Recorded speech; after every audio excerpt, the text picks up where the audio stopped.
የብረቱና የመንፈስ ፍልሚያው ቴህራን አልተኛችም።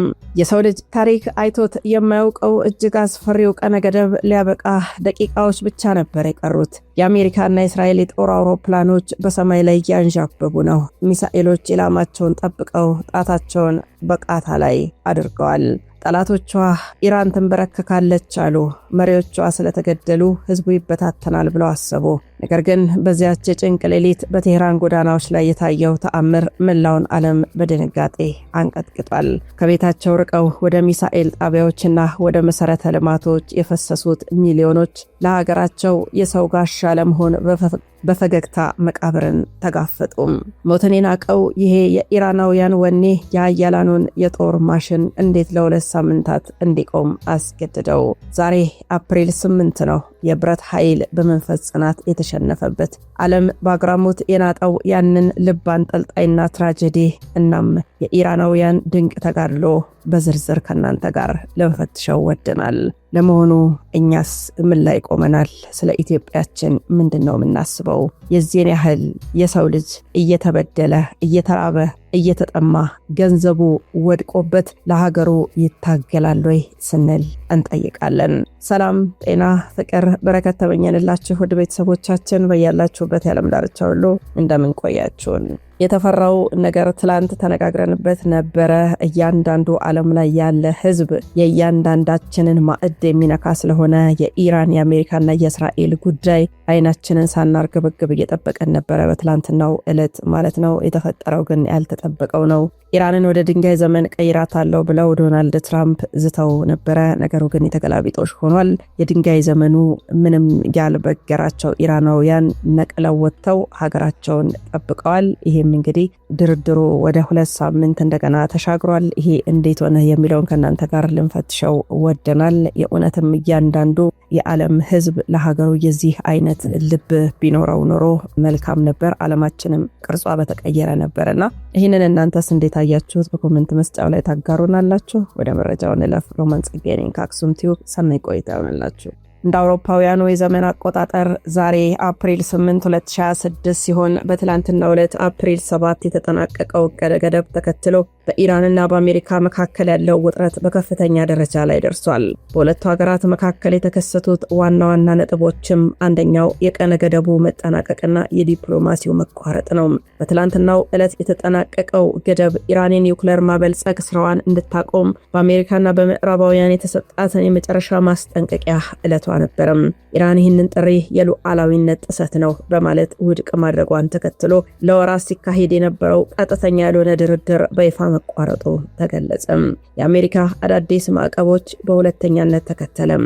ቀነ ገደቡ ካለፈ በኋላ ባሉት ጥቂት ሰዓታት ውስጥ የአሜሪካ ግምጃ ቤት ሚኒስትር በኢራን የነዳጅ ዘርፍና በቴክኖሎጂ ኩባንያዎች ላይ ከባድ ሁሉን አቀፍ የተባሉ አዳዲስ ማዕቀቦችን ጣለም። ይህም የኢራንን የውጭ ምንዛሪ ገቢ ሙሉ በሙሉ ለማድረቅ ያለመ መሆኑ ተነገረ።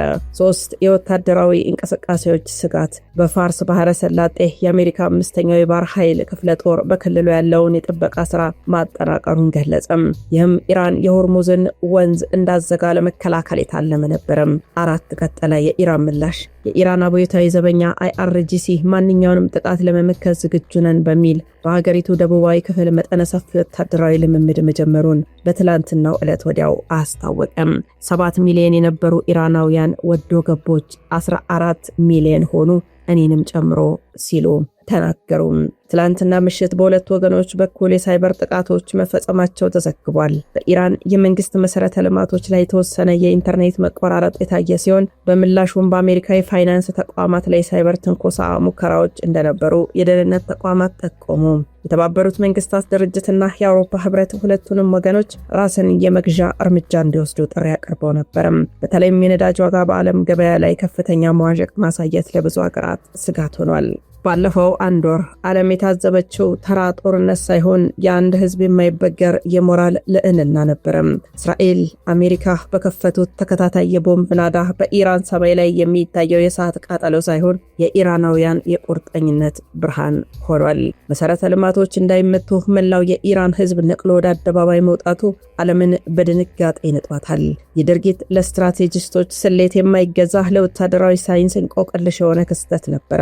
ህዝቡ የራሱን አካል ለሀገሩ መሰረት መከላከያ አድርጎ ሲያቀርብ የቴክኖሎጂ የበላይነት ያላቸው ኃያላን በሞራል የበላይነት ፊት ሲንበረከኩ ታይተዋል። ይህ ለመስዋዕትነት የመሽቀዳደም መንፈስ የኢራናውያንን ስነልቦናዊ ጥንካሬ ለዓለም በሚያምር እንዲሁም በሚያስደነግጥ ግርምትን በሚያጭር መልኩ መስክሯል። መሪያቸው በርካታ አንጋፋ ጀነራሎቻቸው በአንድ ጀንበር ሲገደሉ ጠላቶቻቸው ኢራን በቃ ከተመላት ብለው ደምድመው ነበረም። ነገር ግን የሆነው ተቃራኒ ነው። የሐዘን ድባብ ወደ ቁጣ፣ ያ ቁጣ ደግሞ ወደማይበገር ብረት ተቀየረ። ምክንያቱም ኢራናውያን ናቸው ፋርሳውያን። በአንድ ጀንበር አመራር ማጣት ሀገርን ያፈርሳል ተብሎ ሲታሰብ ኢራን ግን በጽናት ቆማ መላውን ዓለም በአግራሞት ሞልታለች። ለአንድ ወር ሙሉ ከምድርና ከሰማይ የደረሰባትን ድብደባ ተቋቁማ ዛሬ ኢራን በኩራት ቆማለች። አሜሪካና እስራኤል የያዙትን የቀነ ገደብ ዛቻና ወታደራዊ ጡንቻ በኢራናውያን ሞራል ፊት ዋጋ አጥቷል። የክስተት ትልቅ ትራጀዲ ቢሆንም ፍጻሜው ግን የሀያላኑን ትዕቢት አንበርክኮ የኢራንን ሉዓላዊነት በደምና ባጥንት ያጸና ውብ ድል ሆኖ ተመስግቧል።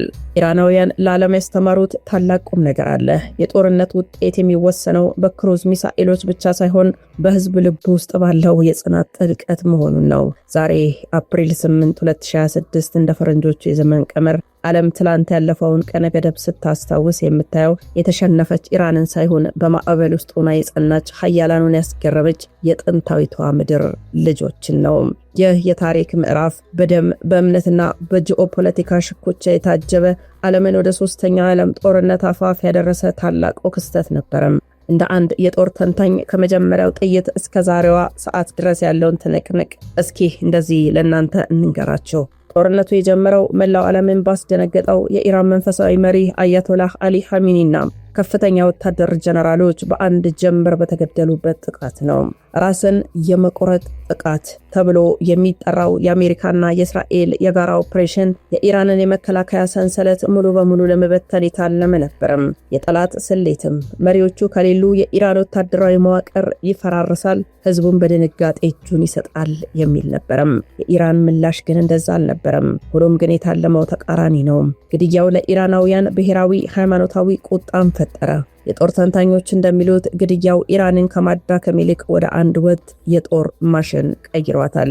ለአንድ ወር ሙሉ እስራኤልና አሜሪካ በኢራን ስትራቴጂካዊ ቦታዎች ዘመናዊ የሚሳኤልና የቦምብ ናዳ ዘንበዋል። የአየር የበላይነትና ከመሬት በታች ያለ ጥንካሬስ ሀያላኑ የአየር የበላይነታቸውን ተጠቅመው የኢራንን የኒውክሌር ጣቢያዎች ወታደራዊ ማዕከላትን ቢደበድቡም ኢራን ባለፉት 10 ዓመታት የገነባቻቸው ሚሳኤል ከተሞች ከመሬት በታች ሆነው ጥቃቱን መቋቋም ችለዋል። የኢራናውያን ሞራል ዓለምን አስደንቋል። በዚህ ወቅት ነበር ዓለምን ያስገረመው ክስተት የታየው። ህዝቡ ከመሸሸግ ይልቅ መሰረተ ልማቶችን ለመጠበቅ በሰላማዊ ሰልፍ ወደ ስትራቴጂካዊ ቦታዎች ግልብጥ ብሎ ወጣም። የሂውማን ሺልድ የሰው ጋሻ ስልት ሳይሆን የፍቅርና የመስዋዕትነት ሰልፍ ነበርም። የቴክኖሎጂ ጥቃት በህዝባዊ ጽናት ተገታ። ትላንት አፕሪል 7 2026 የተጠናቀቀው ቀነ ገደብ በአሜሪካ የቀረበ የመጨረሻ ማስጠንቀቂያ ነበረ። ኢራንን ወደ ድንጋይ ዘመን ለመመለስ ካጎነበሳችሁ ሙሉ በሙሉ እንደመስሳችኋለን የሚል ይዘት የነበረው የኢራን ጽናት ዓለምን አስገርሟል። ኢራን ግን ይህንን ቀነ ገደብ በማጣጣል የረጅም ርቀት ሚሳኤሎቿን ወደ እስራኤልና ወደ አሜሪካ የባህር ኃይል አምዘገዘገች። ውጤቱም ጦርነቱ ይጀመራል ተብሎ ሲጠበቅ ሀያላኑ የኢራንን ለመሞት የመዘጋጀት ወኔ አይተው ወደ ኋላ ለማፈግፈግ ተገደዋል። ያለምንም የጦር መሳሪያ የኢራን ህዝብ ግልብጥ ብሎ ወጣም። ይህ በወታደራዊ ሳይንስ ተከላካይነትን ማጠናከር ይሉታል። ኢራን ሳይኖራት ሳይሆን በመኖሯ ለመሞት ባላት ዝግጁነት ሀያሎቹን አንበርክካለች። ዛሬ በምናይበት ሰዓት ኢራን በቁስል ውስጥ ሆና ግን በኩራት ቆማለች። አሜሪካና እስራኤል የፈለጉትን የፖለቲካ ለውጥ ማምጣት አልቻሉም። ዓለም ዛሬ የሚመራው ስለ F-35 አውሮፕላኖች ጥንካሬ ሳይሆን ስለ ኢራን ህዝብ ብረት ለበስ ስነ ልቦና ነው። ከዛች ሰዓት በኋላ ታዲያ ነገሮች አቅጣጫቸውን ቀየሩ። ለ2 ሳምንት ይራዘማል ተባለም። በዲፕሎማሲው መድረክና በጦር ሜዳው ስሌት ውስጥ ጥልቅ ትርጉም ያለው ክስተት ነው። ይህ ክስተት እንደ አንድ የጦር ተንታኝ ይሄ የእፎይታ ጊዜ የተገኘባቸው ምክንያቶች ምንድናቸው የሚለውን ፈትሸነዋል። የኢራን ህዝብ መሰረተ ልማቶችን ለመጠበቅ በነቂስ አደባባይ መውጣቱ አሜሪካና እስራኤል ያቀዱትን ክሊኒካል ስትራይክ በተመረጡ ኢላማዎች ላይ ብቻ የሚሰነዘር ጥቃት ዋጋ አልባ አድርጎታል። የሲቪል ሰለባዎች ቁጥር በከፍተኛ ሁኔታ ሊጨምር እንደሚችል በመታወቁ ዓለም አቀፉ ማህበረሰብ የተባበሩት መንግስታት ድርጅት ይህ የዘር ማጥፋት ሊሆን ይችላል የሚል ከባድ ማስጠንቀቂያ ሰጡ። ይህ ጫና ሀያላኑን ለ2 ሳምንት ጊዜ እንዲሰጡ አስገድዳቸው። ኢራን በትላንቱ ቀነ ገደብ ማግስት የዓለም የነዳጅ ንግድ የደም ስር የሆነውን የሆርሙዝ ወንዝን ሙሉ በሙሉ እንደምዘጋ በይፋም ዝታለች። የከተከሰተ የዓለም የነዳጅ ዋጋ ሊቆጣጠሩት በማይችሉት ደረጃ እንደሚሳካ የታወቀ ነው።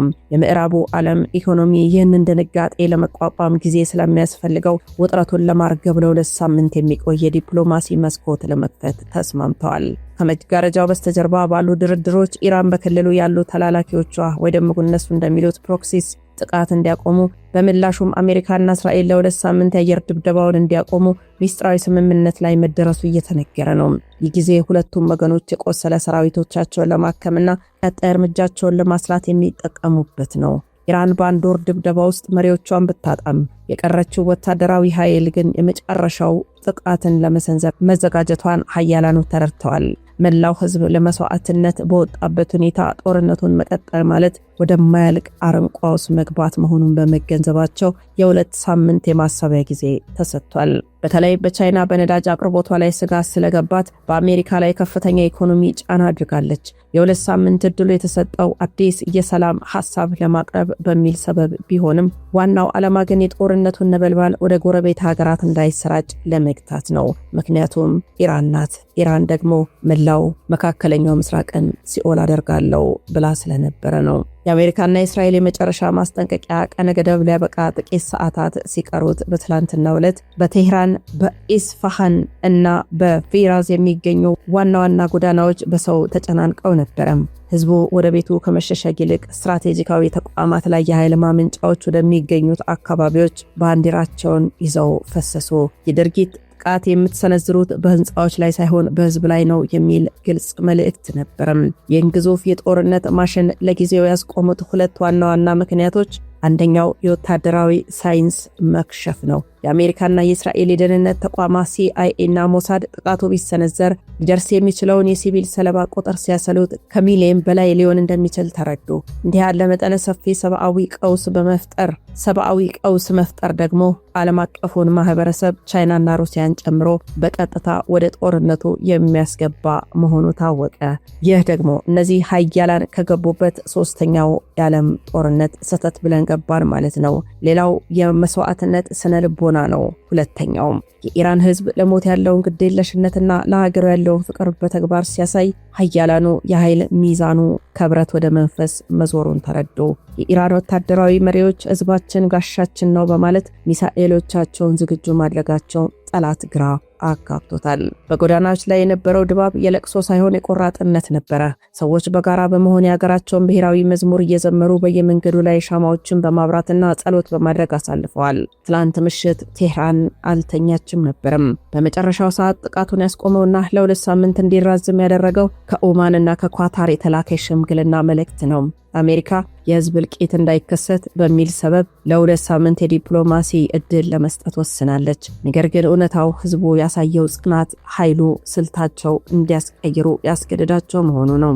ኢራን ካለፈው ወር ትንቅንቅና በተለይም ትላንት አፕሪል 7 ከታየው አስገራሚ ክስተት በኋላ ኢትዮጵያን ጨምሮ መላው ዓለም ሊማርባቸው የሚገቡ ታላላቅ የታሪክ ትምህርቶች አሉ።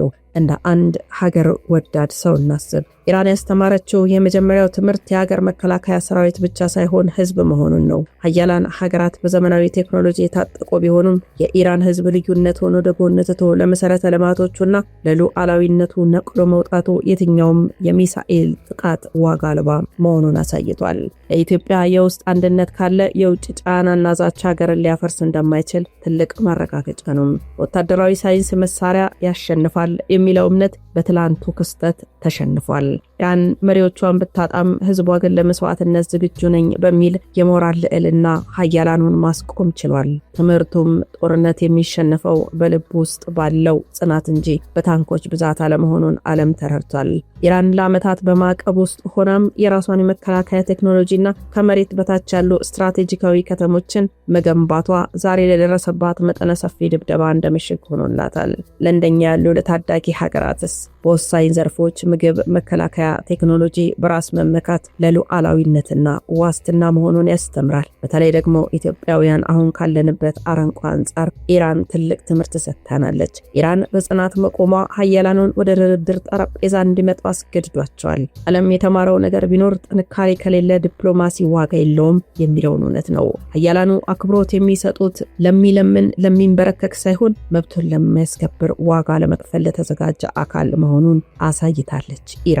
ኢራን ለዓለም ያሳየችው ትራጀዲ ብቻ ሳይሆን የአንድ ጥንታዊት ሀገር ልጆች ለክብራቸው ሲሉ እንዴት እንደ ተራራ ሊጸኑ እንደሚችሉ ነው። ይህ ክስተት በተለይ እንደ ኢትዮጵያችን ላሉ ረጅም ታሪክ መሰረት ላላቸው ሀገራት የሀገር ፍቅርና ጽናት ትልቁ የድል ሚስጥር መሆኑን ዳግም አስመስክሯል።